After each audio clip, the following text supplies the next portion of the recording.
गम जिंदगी भी कितना अजीब है, ये मौत के कितने करीब है। कभी पलकों पे आके रुक जाते हैं आंसू, कभी बह जाते हैं अश्कों के दरिया। कभी लफ्जों को लबों पे लाना होता नहीं आसान, कभी उड़ते हैं फिर यहाँ सवालों के तूफान।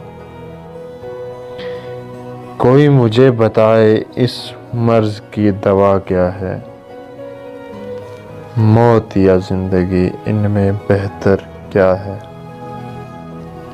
मुख्तसर सा जवाब शिकवा है।